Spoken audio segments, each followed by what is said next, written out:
All right. So yeah, the paper title as you see, Sigmund laws for language image pretraining. So first, let me know, tell what the flow is going to be like. So the session outline is like this. We'll be introducing first the main focus of the SigLip paper. Then we'll set the background why SigLip was developed and significance. And thereby, let me progresses to how SigLip differs from Clip architecture. So actually, we'll advance how what's the main difference, what's the main thing behind the approach to SigLip that derives from Clip only. Then we go into the core concept, mathematics, SigLip architectures, algorithm, and then last we'll see the results and shortcomings of SigLip. So yeah, that's pretty much about today's session, and we will keep short and brief. I just need to, I'm like looking to brief everything in this course of time. So let's start. So this is the abstract thing about this I have like taken it from silly paper. But first, let's set up the background behind it. So the main idea behind these papers, Sleep and Silly, was visual language models, VLMs. I am sure, like pretty much, if you know, have like idea about what VLMs actually are. So like we have modalities, like modalities. It can be text modalities, sound modality, audio mobile mobility. And we also have this image thing also. So this VLMs actually deal with this text and images, and that's the basic thing like that has led to Clip and Silly paper as well. So yeah, this is the actual abstract. Maybe you don't actually understand what abstract is talking about because it sets a foundation for Clip only. But in a like in one two lines, if I can say, the main idea behind Silly paper was differentiating a loss function. The difference was a loss function which was there in Clip but not in Silly. And yeah, and it optimizes that loss function, and overall it happens out to be a more optimized way of dealing with this image to text and text to image applications. So yeah, this about if you want to read 200. So yeah, as it says, a simple pairwise symbolic loss. So we like I want to start from Clip only. Why the idea behind the teams and why we need to optimize the things. So yeah, this is the overview of Clip by OpenAI. So Clip actually has this contrastive pre-training part, which deals with language image pre-training, contrastive learning with softmax normalization. So eventually it comes out to be doesn't require a global view of pairwise similarities for normalization and batch size efficiency as well. So like we need to first go through what is understanding contrastive pre-training part, which like this figure, like I'll explore this figure from under the hood and how mathematics happened out to be in this Clip architecture. So this is basically the summary, and I am just explaining how things start from here. So, uh, okay. So, so the contrastive pre-training in clip, like contrastive image pre-training part, is like it was a technique used to align this visual and textual representation by training the model to bring matching pairs of images and text, like captions or description, whatever it can be in text, closer together in a shared embedding space. Like this, the actual space we have. And while pushing apart those non-matching pairs, I think you can differentiate what matching and non-matching pairs exactly here are. So we can see the diagonal pairs are actually matching pairs where the image matches to the corresponding test we have given to the model. So like this is the positive. We can also say this is the positive pair on the diagonal, and these non-diagonal cells actually are these non-matching pairs. So yeah. So and if you see how it works, so this has two modalities, as we say, uh, image and text. And so Clip uses two separate encoders, one for image, usually it can be a CNN or vision transformer, and another for text, that can be like a typical transformer model. So what encoder does is it processes its input, which can be image or text for each of these encoders, and generates a representation, what's called an embedding in a common space, as you see. So the idea behind contrastive learning is the core idea was like for a given image, suppose this is the image of the dog and its corresponding description, like the paper, the OC of the first description as tells about it. So the embeddings of the two, like this, let it be I1, let it be T1. So the embeddings of the two should be closer together. Okay? So in the shared space, and compared to embeddings of the image and other unrelated descriptions, as I talked about. So similarly, the embedding of a text should be close to the embeddings of its corresponding image, but distant from the other random images. Suppose let it be this was the dog, and let the second would be a cat or any other animal, and we have corresponding text for is like I do people. So yeah, like we need to have distance, like the closure, the how the close entities are. So how that close the cells will be, and it will be distant apart from the non-matching pairs. That's it. So the training process starts from this positive and negative pair thing.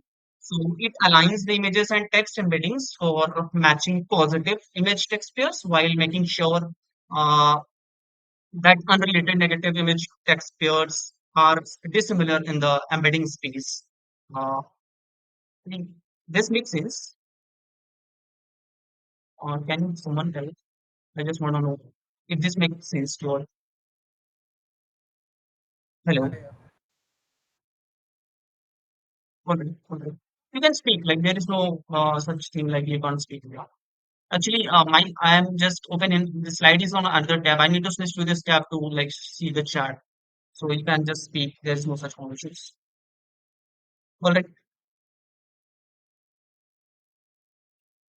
So yeah, so that was So like then we have, I'm just explaining brief about this clip paper, and then we'll go like under the hood and how things actually work, the mathematics and like how the loss function actually optimizes not in clip but in SigLip. Yeah. So this is pretty much description about it. So in what happens in normalization is both the image and text embeddings are normalized, often with cosine similarity, so that they lie on the same scale, the common embedding space.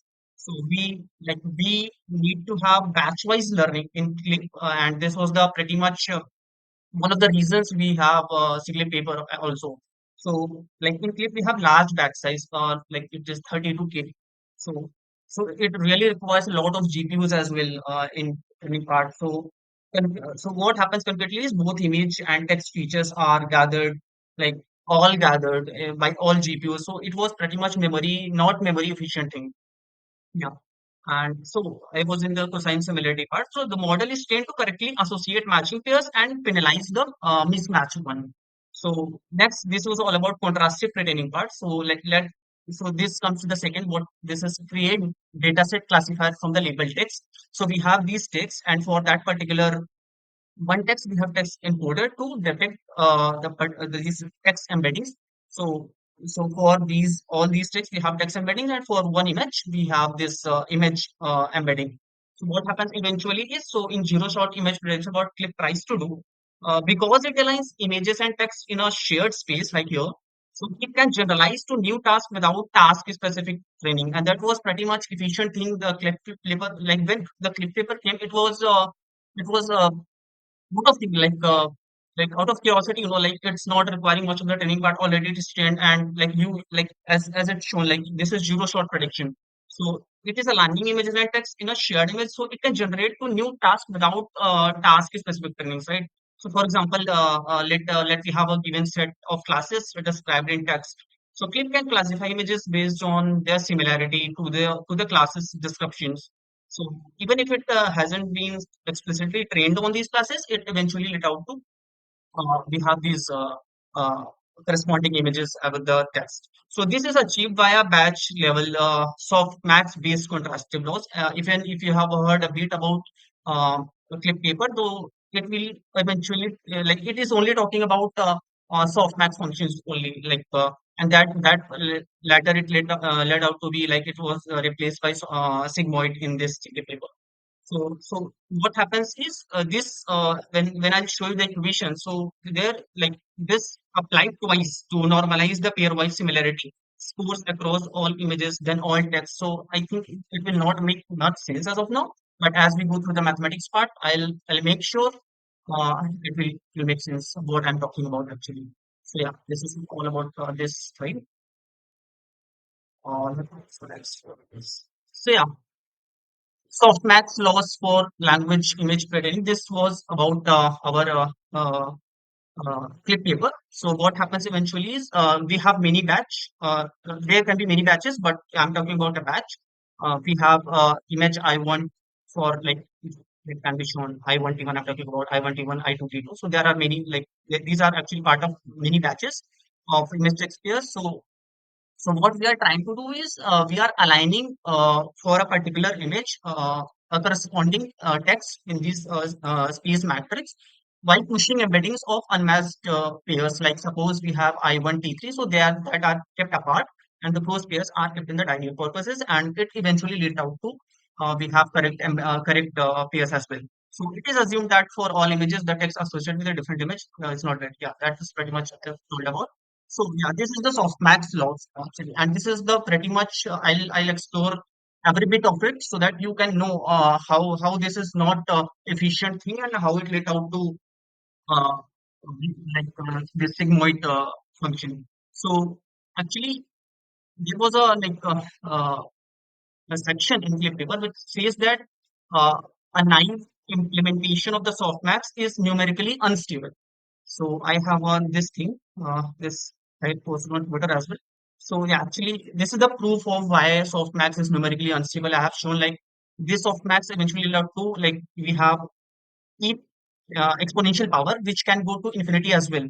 So it led out to be like eventually unstable with the normalization factor as I'm talking about. If I can explain more, so it will be like so due to the asymmetry of the asymmetric loss, what I'm talking about is the normalization is independently performed two times across image and across text.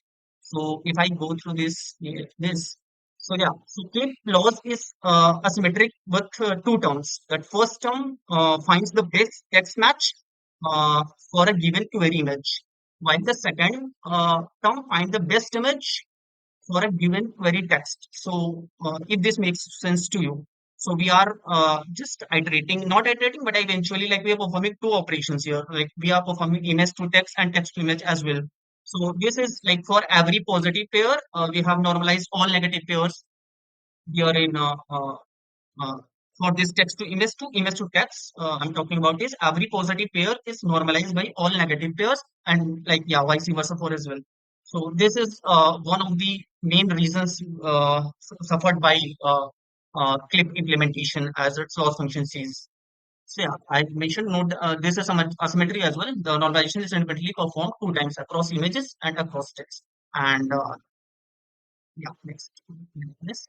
So yeah, this is the journey to the another paper by just changing the loss function, and this paper was only about this changing the loss function, and eventually led out to perform a certain efficient task as well, and yeah, that makes this paper of this outputs and etc.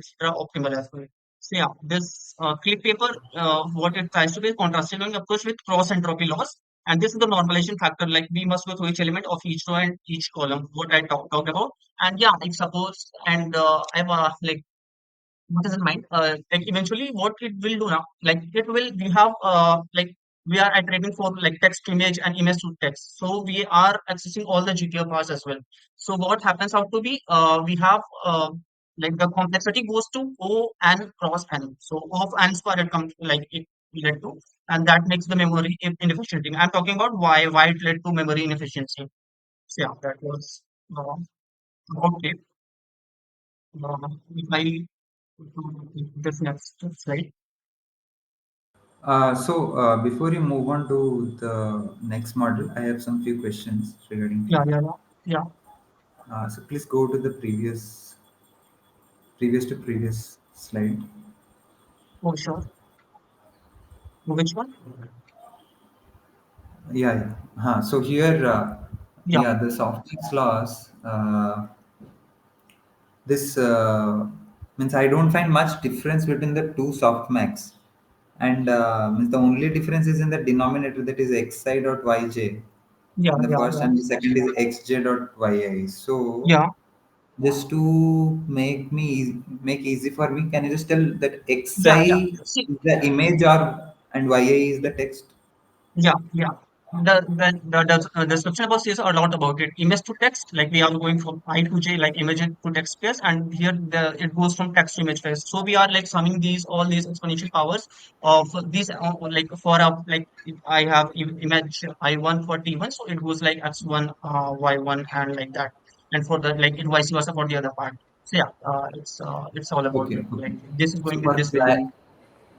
Yep. yeah, so for clarity, I'll say that the first uh, means term relates to a softmax of a particular image with all the other text in one batch, and the second term Yeah. relates to one particular text dot product with all the other images in that batch, right?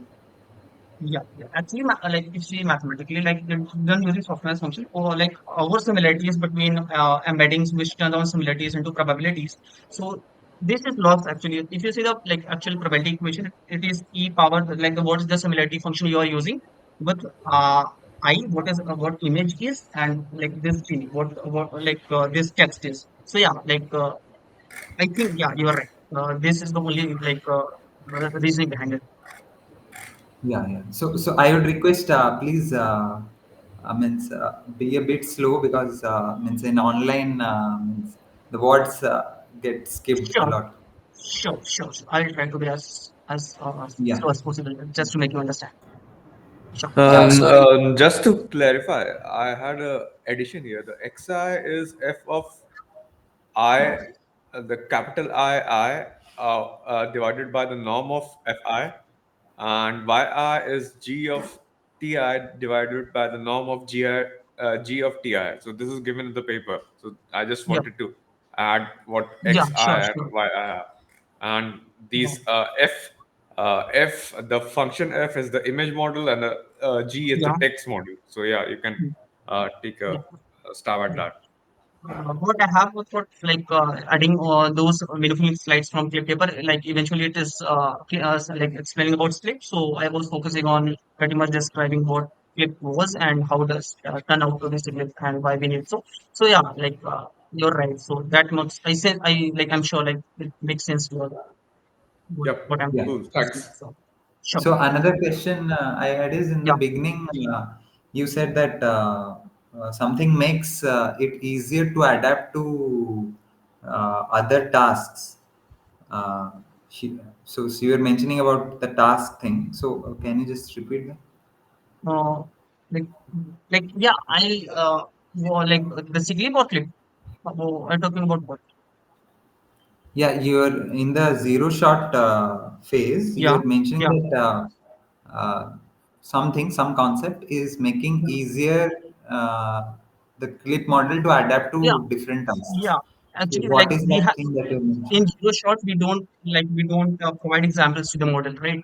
So what happens is so it aligns images and text in a shared space, so like it can generalize new tasks without specific training. So the like this is actually contrastive pre-training part. So we have already trained with this clip model like before, like we need to have after training, like we don't require such training because it's pre-training, and we have like utilized this zero shot prediction, like where like I'm not looking to have more such training for our calculation. So it can generalize new tasks without task specific training. For example, like as I said, so if you have a classes like described as text, so Clip can classify images based on their similarity to the class. So there's a website on Hugging Face you can go through, and there you can put your images and text what you would like to be. Like suppose if you have a dog, so you can mention about the like in the text section, in the text input section you can mention about uh, like dog, cat, and cows, whatever. So eventually, what it happens like for this dog, cat, cow, it give you percentages. So what the image actually is. So I'm talking about this only. You don't need to train actually this model. So if this Huh. helps. So when you mention that two different tasks, what are can be some examples of those different tasks? So for two different tasks, like eventually you need to perform a separate operation as well, right? Like if you are mentioning like two different images, right? So you need to have these two captures as well, and eventually like you will have percentages for that particular text which matches with that particular image. that I understood. When you said that you don't need to train or fine tune on different tasks, so I just said to give some examples of different tasks. So yeah. So yeah, I mean, suppose like this is the like you have given like this is the whatever it is the figure is. So suppose this is dog. So like you have given the image text, right? So after that, like it has background as well. So like this give percentages for that particular image. So for that next operation, what you want to perform, so you have to for that new task you will be giving right this again this uncertain new figure and the text like what the text actually is. So it will give you like the probabilities basically what exactly the image is. So yeah, that I mean the new task was that. Sure. Thanks. We can go ahead. Sure. May I add something? I'm sorry to Yeah. stop again. Yeah. Yeah. I think if I understand correctly, by you don't need to pre-train or you need to retrain again, you mean that let's say in the data set it has seen cows, but it has not seen dogs while pre-training. Yeah. And in the text, it has understood, it has seen the word dogs multiple times.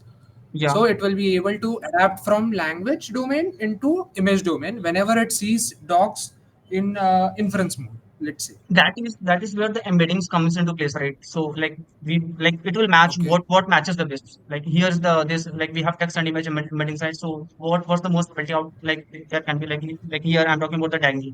So the more Hmm. the diagonal like we have matchings, so it will match with that particular thing only. Okay. Thanks. Okay. Or like we are short of time. Like if I like any more questions or I can go ahead. I think you can go Let's ahead. go ahead. We can have at the end. Sure. Sure. So yeah, this is significance of SigLip paper. So yeah, actually the why Google only. So the idea was, as I said earlier, like sigmoid laws replaces softmax. So like what eventually they are talking about is like in clip paper we have global view of all pairs. We are requiring two times, as I said in the population. So this allows to train with large batch sizes and obtain high performance at smaller ones. So actually, let's move next slide. So like I want to like then only this will make sense to you. So these are some observations. So I think I have pretty much put it in the like, earlier. So let's talk about this mathematical foundation of it. What are the observations out to be and how it can be more better as compared to single paper. So in this operating function, the contrast signal is so neither asymmetric or nor requires global normalization factor. Accordingly, what happens out to be the loss for every pair, like both negative and positive, is independent of other pairs within a mini batch. Suppose this is the equation, right? So what happened here? So yes, Z I Z you might like X I and Y Z are clear, right? So Z I Z is basically uh, like if it's ones, if it's for positive pair, if it's -1, it's for negative pairs. So here what happens? So every pair, either like positive or negative, is independent of other pairs. So this is the formulation of this equation. We are using symbol laws. So yeah, and let's come to next. So yeah, what I have talked about here is written here. So what happens here? So for a mini batch, if you talk about I1, T1, I2, T2 for image text pair, the contrastive learning objective aims to align the embeddings of matching pairs while pushing apart the embeddings of non-matching pairs in earlier. So for quick purposes, it is assumed that for any image I, the text associated with a different image J, so which is pretty much unrelated to I. So this was actually about clips. So this was imperfect. So here the contrastive learning objective is designed to optimize these embeddings of image text pairs in a mini batch by bringing together the embeddings of matching pairs and pushing apart those non-matching pairs. So in practice, it is assumed that the text which has been associated with an image so is unrelated to any other image. So that was the pretty much imperfections in clip. So so that's why we moved to SigLip. And here what we do, so this loss processes every image text pair independently. And effectively, this turns out to be a learning problem into the standard, what we say, binary classification problem on the data set of all pair combinations. So with positive layer matching, like with positive labels for the matching pairs, what it is TJ, like II for image and TJ for text. So and negative labels for II and TJ, which is not corresponding to each other. So yeah, this is pretty much defined as above. And so like if you initialize it, so the heavy imbalance comes out to be for the many negative outcomes, like many negative dominates the loss earlier. So it leads to like large optimization errors according to like the bias which we have used in SigLip. So to alleviate this, like we add also like we have as in we have added a term bias also. So yeah, this uh, single paper has a section why we added bias to uh, to like optimize this loss function. So yeah, coming to the next.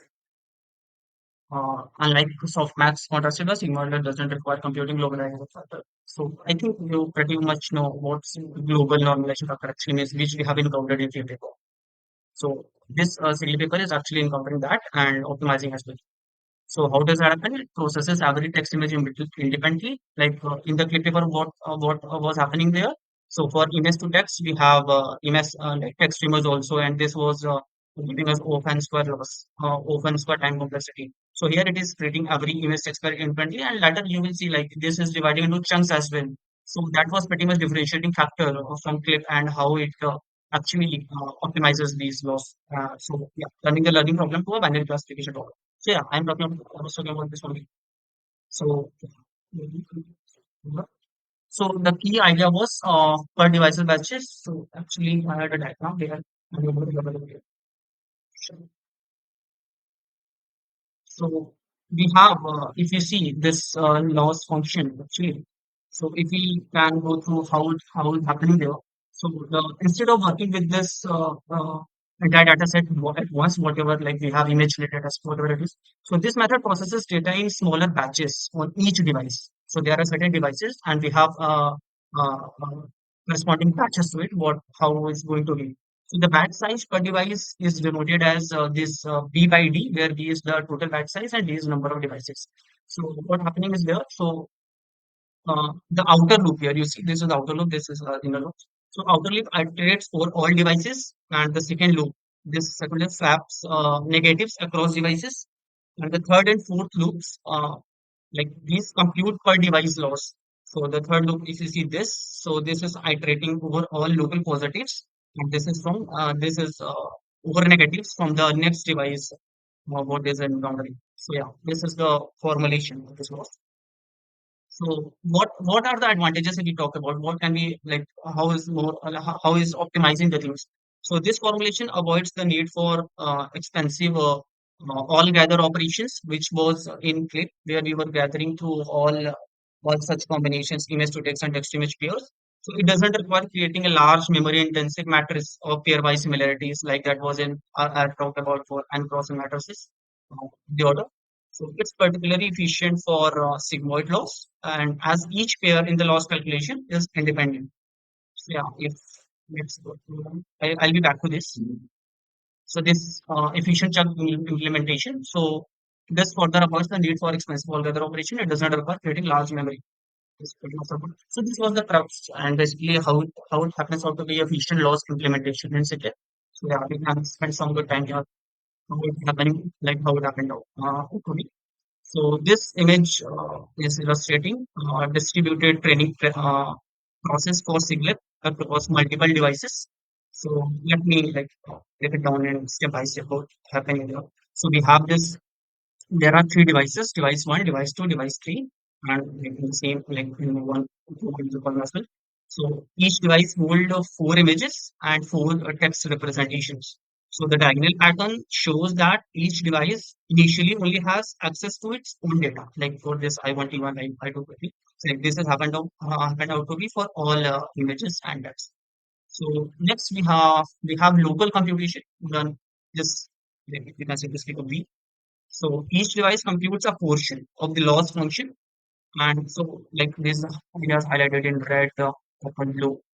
So like which shows which part of the loss each device calculating. So this for device D1, for device D2, and for device D3. So this includes computing the loss for positive pairs, matching image text pairs on each device. Next is we have data swapping. So this was I was talking earlier about. So how it is more efficient than clip, and it's not of and square loss complexity. So here the text representation are swapped across devices. If you see, for example, device one has now text from T5, like device now one now has I1 to 4 and T5 to 8, etc. So like what is happening here is actually so we have swapped these two positions, and we have uh, now it is in 1 to 4 and 5 to 8 for image and text. So this is 1 to 4, 1 to 4. This is 5 to 8. Earlier it was here, so it is now swapped here. So yeah, like the process goes on still like this. So each device computes additional loss components with new data what it is going to. So the loss is accumulated with previous calculations. So like as the process goes on and the swapping is proceeding on, so it is accumulated with the previous calculation. So we have this repeated swapping and computation. So this is repeated until every image text pair has interacted with all devices. So like what we are trying here is they are like interacting with all devices and swapping these data. So for instance, device one eventually computes less loss components involving text this 1 to 4 and with images 9 to 12 here. This and from device D3. The final steps involve a cross-device sum to aggregate all the partial loss computed on each device. So this is a brief description what's happening here. So it discuss what is the key point, why we are swapping here and why it's going like this only. So I want to mention some key points. So the reasoning behind this is this method allows for efficient distributed training by breaking down the computation as we see across all the multiple devices. So it also ensures that we have competition, all possible image text pairs are considered in the loss calculation. So like we are going through all as we were in clip, but here the methodology has changed. So like without requiring all data to be on single device. So like as said, we are just swapping, so we don't require the data like for this particular box. We don't need to have this like if it was if it was clip, so this square box should have contain all these if I can rename bigger square. So this square box, this particular square box has like covered all. But now what happening is here we have small box and we are just swapping each data with a particular square, and this way the swapping goes on. So yeah, so it ensures that all possible image text pairs are considered in our loss calculation without requiring all data to be on a single device. So the process optimizes memory uses and computation by swapping only few text representation and accumulating partial losses. So yeah, the final cross device sum brings all the distributed calculations together for a complete loss value. So this what this approach enables is like we have training on large data sets without and with larger batch sizes that would be possible on a single device while still maintaining the benefits of considering all possible image text pairings in the loss function. So this was about this efficient loss implementation thing. So if I go to this what we have discussed, so this is the So algorithm how it I is. Yeah. yeah, yeah. I had a quick query for the figure. So in the part B, if you Yeah. scroll to the figure, in the part B, there is like device one, device two, device three. The Yeah. loss at the Yeah. bottom end Yeah. has each has 33 percent. Like the Yeah, device yeah. one is divided into four chunks, and each has 33 percent. The four images you can say. So in the C part, the loss is divided into four chunks again, and it has 66 percent. So what's the that difference? Like the Like swapping. Yeah, do you what you see the said exactly? 66? Yeah, Do, yeah, do you yeah, see the 66 percent yeah, here? yeah, yes. So I was thinking, what's the this difference? That the Like you swapping are that. asking.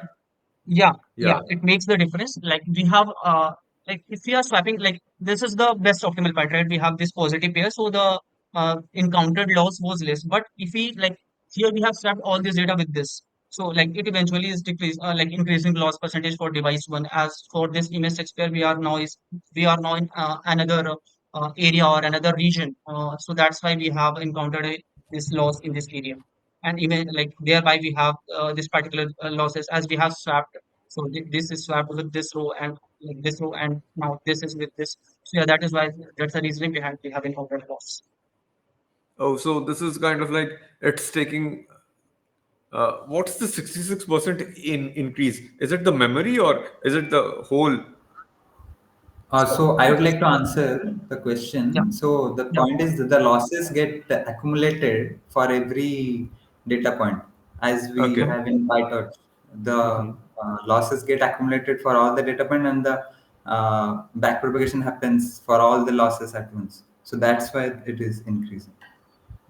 Oh, so it's kind of like okay, the loss, the gradient pairs that like that kind of like in part D they say that it sums up the final cross device sums up that brings yes, everything together. So this is kind of like they compute it in the end like this. So this kind of like is a overhead, as you can yeah, say. Hmm. Yes, Yeah. yes. Means as long pretty as much. you don't have the loss of the whole data set, Uh-huh. you don't back propagate Yeah. or take the gradient step. So so it's like means it's just getting accumulated. The and the gradient graph means that PyTorch or TensorFlow, they all work in the way of model graph where the uh, model yeah, so the losses get accumulated, that's why. Okay. Okay. Cool. Thanks. Sure. Let's go to, if this makes sense, we can proceed with this algorithm we have used. I think this with this mathematics application, the algorithm makes sense to me. So I want to like explain a bit what the best explanation could be. So this snippet appears to be like implementing a contrastive learning approach for this image text matching or for the sigma loss pseudo implementation thing. So here what we are doing is so first we go to this comment. So this is image model, text model, and we have temperature like go through what's the sharpness it could be, and there's a mini batch size we are taking and basically. So what the going to the first line, we are computing the temperature by applying exponential to this T prime. This ensures that temperature is always positive, and as we see this sharpness too. So the like in the line number 7, they are talking about L2 normalization of image and text embeddings. So this step ensures that the embeddings are on the unit of the sphere. And we have in the next line, we have logic. This computes the similarity scores between image and text embeddings scaled by temperature. And with the added bias, as we have talked about in this SigLip paper, we have introduced a bias term. So in the last, we have labels. So what they are doing is they are creating a label matrix where diagonal elements are one and off diagonal, like which are not matching pairs, are minus one. And the last, we have computed the loss. So this is a form of contrastive loss, as we say in the as the equation was exactly. So encouraging matching text pairs to have high similarity while just pushing non-matching pairs apart. So this was pretty much implementation part. This was a pseudocode, so like, the whole implementation is like, very bit long. So yeah, this is So just, yeah, yeah, sorry thank you. for interrupting. So means Yeah, I answered to a previous question. So I would like to rectify myself a bit. I said the mm, losses get accumulating. So it is actually not the losses; it's the gradients keep accumulating over okay. each sample. And as the gradients has to be accumulated over the whole data set, that is why the memory is That increasing. gradient eventually leads to like increase in the losses. Yeah. Yeah, Yeah, it's like in the distribution, the distributed systems, like using the deep speed zero or the other one. I'm forgetting the name right off the top of my head, but like these gradients are accumulated on these distributed systems, like the different kind of parallelisms that are there. So like we saw on the llama paper, the llama 3 paper, Maddie described on. So like yeah, that's the kind of uh, gradient Hmm. accumulation that happens here. So, Yes, yes. Means the gradient accumulation happens in a single GPU training also. So, and the similar True, true. distributed thing happens in a Yeah, yeah, distributed. but this the figure is specifically representing the three distributed, I think so, the graphs, if I'm not Yes, mistaken here. sure. Yes. sure, we can move ahead. So yeah, so this implementation eventually, this gives a global view of all the pairwise similarities of the image and text within a batch. So if we apply the sigmoid activation to the logics, so will just optimize it rather than using softmax function. So when we come out to this experimentations, so this uh, LIT, like language image transformer and LIT were their like initial models, like where they have like for this image text learning. So they like already they have approaches where to test it on. So like so these are basically sigmoid language image pre-training SigLip, and for SigLip for sigmoid LIT. So what they found was the sigmoid loss performs significantly better than softmax loss when the batch size is smaller than 16K. So as we grow the batch sizes, so the gap here actually closes. So and here as we saw the sigmoid loss was symmetric. So that requires a single pass. And typical implementation requires also this less memory thing than softmax of.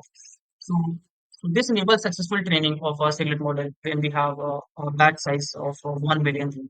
So yeah, and what they found was at 32K batch size, so that was a sufficient thing for image text pre-training. So yeah, that was pretty much about this implementation results. Eventually, they found 32 batch size because surprisingly sufficient, and scaling beyond that hurts performance on a 36 language cross model. So yeah, that's a good thing. This is all multilingual, like Sigma. They have trained over 100 languages on this Sigma paper. Uh, and yeah, it's a good for multilingual language, multilingual thing also.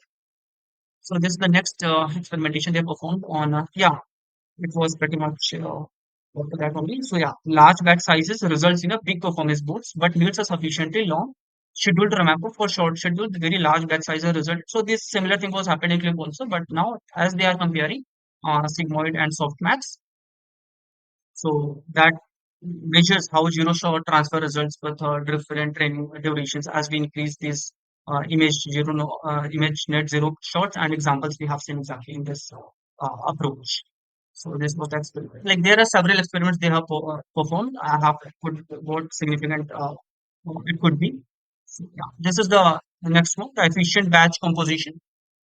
Here they have as I said, they have a bias term, like they have worked on bias also to add bias, and we have positive and negative pairs. So they have made separate you know, implementation for separate experimentations for image zero not short and learn bias and average logic short. And what they have found is the imbalance doesn't seem to determine it, and they were trying to find a good batch size which could optimally pre-train the model, like train the model eventually. So this was this next experimentation, and the next was this. So, Okay, like yeah, I mean, so although there is some intuition I'm able to develop, but any insights on the means why the performance is decreasing when we increase the batch size? If you go to the previous to previous plot, this one. huh? Yeah. Yeah. Uh, what the question So, exactly? any insights why the performance is decreasing when the batch size increases? What the performance is increasing? Decreasing. Yeah, while the batch size increases. Yeah. So yeah, that also like if we go to the implementation part, how it happened out to be. So we have this those squares, right? for like we are dividing into batches, right? So if we are like eventually we are swapping those data. So yeah, if we increase those batch sizes, so the data transfer or the data swapping is also a particular task which also need to be figured out. So that is the reason we need to figure out a batch size in a certain way that it doesn't hamper the model and encounters another loss. Not like it adds to like it was adding 66% loss there. So it may like if we disturb this batch size, so it may happen out to be we are increasing those loss percentages from 66% as well. So yeah, that's the basic reason that would that it would be. If someone want to add points, so they can. So just to add, I think so. This is also decreasing because it's kind of saturates, and then Yeah, like yeah, the performance is like on a 36 language cross model retrieval task. So like these are 36 languages, so yeah, it has a lot to take in. So that's why I think the if you can see like if the number of neurons, the number of parameters, it kind of saturates. So yeah, so after that there's no point in trying to add it, but they have tested it for 98 and 307 batch size as well. The K, so 98,000 and 307,000, 3 lakh 7,000 as well. So like yeah. that's also, yeah, good, but yeah, they kind of like drops down after the 36 language cross model retrieval task. Yeah, that means it is unable to capture the those dot products or those correlations between the languages cross mm, uh, between the language and Yes, image yes. pairs when Mhm. the pairs are very high. Yeah, yeah. Hmm. Sure. Call it. Uh, so yeah, we are this one. This so actually in this implementation what they are trying is that they are labeling noise robustness. So we have modality and they like with these modalities we have noises as well. So they are trying out that so they are like corrupting the training data like using image text batch alignment like what the possible scenarios can be where they can corrupt training data and eventually getting these results. So for like for image text batch alignment, image text as I talked about. So like as they say, image with probability P replace image with uniform random noise. So as the noise as this is corrupted, so for this sigmoid and softmax, we can see that sigmoid is performing better. So the zero shot and that is like it, in most of the cases like for image text batches image text and image like for this case it is eventually like there is a sharply there is a sharp rise uh, at this corruption level, what the probability is. So yeah, for these conditions also, they tested the sigmoid people, and eventually it led out to that it's performing better than softmax. And yeah, this they have compared with other model as well. You can see this. So this was basically like if you see SigLip, so as is validation to like for different like data sets to image encoder image nets. In majority of the cases, SigLip was performing better than previous models for Clip, OpenClip, and other offers. So yeah, this is the model comparison between other models.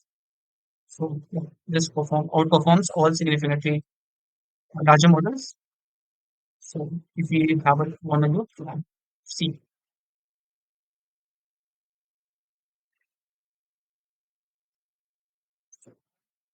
So yeah, I think pretty much it is clear about what this cyclic paper was exactly. If you have some queries, you can ask. Otherwise, we can get to conclusion of this paper as we are approaching the time.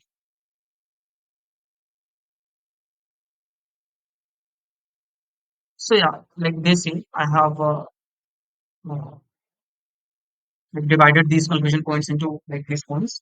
So the first was sigmoid laws uses. Like this Siglet paper was talking about two like image pretending model Siglet and Siglet as their approaches were considered. So both use sigmoid laws. So the performance comparison, like it is eventually performing better than softmax baseline, and particularly for small batches sizes. And this is also memory efficient. Also, as we saw here, we are not considering big of and square case, and it also gives global view of parameters. So yeah, that's a memory efficient thing.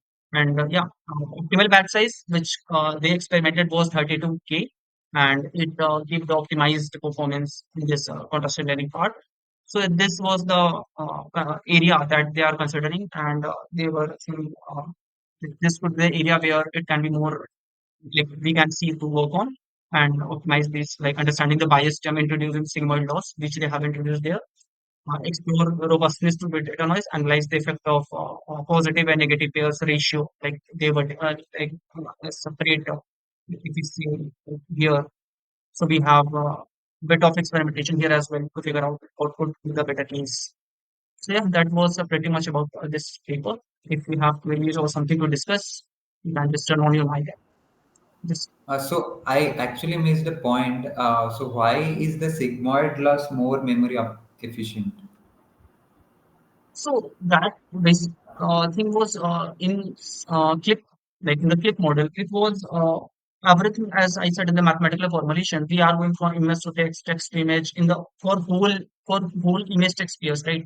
So here we are dividing those into chunks, and those chunks, what happens out to be, those chunks are actually swapped for like every data is swapped with one chunk, another chunk, and that makes this process efficient, as we have for all like we have global view of all these parameters also, and eventually we are not using the whole matrices at once to figure out what could be the best match possibility, if that makes sense to you.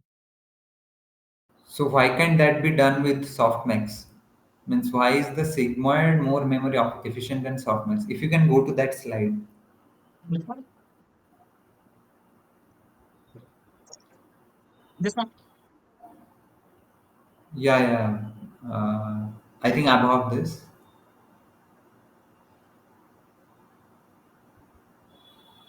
This one? Method as well, the method process data and small. No, above just a bit more. This one? Yeah. So Hmm. yeah, so see, this we have this efficient thing because Yeah, that sigmoid laws. this point that, which that it does not require computing global normalization factors. So this point I am unclear. Yeah, I can elaborate on it. So, sigmoid laws processes each image text parent independently without requiring those global normalization factors as it was in play. So, it goes linearly with the number of pairs we have, like this and basically batch size. So, the what softmax was actually, it was computing and storing O of n cross and similarity matrix. So that was global normalization across all pairs. So, in SigLip, we have symmetrical and single pass and low memory requirements. As if you go through loss functions, so the loss function for SigLip was about like something like log of 1 upon 1 plus e power c, and for this image to text pair and text to image pair was something similar to that. So yeah, then so that makes a bit symmetrical if we just equate those Lij and Lji for any embeddings Ix and Tj. So that is bit mathematical. We can prove also why this is symmetrical and memory efficient. I have my that is with my notes how it like you can prove also like how it is symmetrical. So you just take Yeah. Lij and So Lgi. what That means yeah. as it mentioned instead of the softmax based contrastive loss. So what happens in the softmax based contrastive loss? So yeah, like as I said, we have this normalization factor like that basic reasoning was like softmax was numerically unstable. Like if you see like there was e power and it may go to infinity for like for the back sizes. So yeah, that makes it numerically unstable. That's why we have introduced this normalization factor to balance it down. So that is and we have two log terms for image to text and text to image, which was computationally expensive. So yeah, the basic funda behind that reasoning is this only. Like we have first we have it like softmax go to like numerical instability, and to just like let it down, we introduce normalized factors, and that led to we have these two terms for image to text and text to image, and that requires two computations as we are going once and for image to text and then for text to image. So that makes it computationally expensive. I think this makes sense to you. Uh, just can you please just repeat again in brief that what is making exactly making the it computationally expensive? So for the larger batch sizes, this exponential thing goes to like infinity. Like this is this soft mathematics function where we are introducing this log term to push it towards zero. So while we are like when we are computing the loss, so we had these two terms that comes out to be for this image to text pair and text to image pair, which makes it computationally expensive. Like I have written, so like we must go through each elements of each row and each column.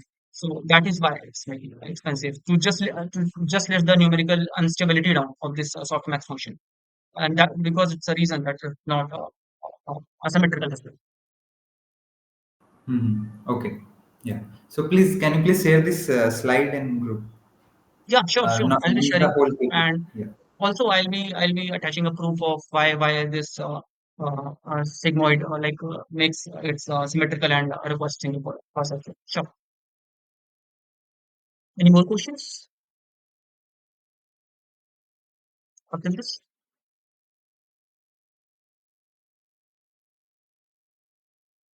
Anyone?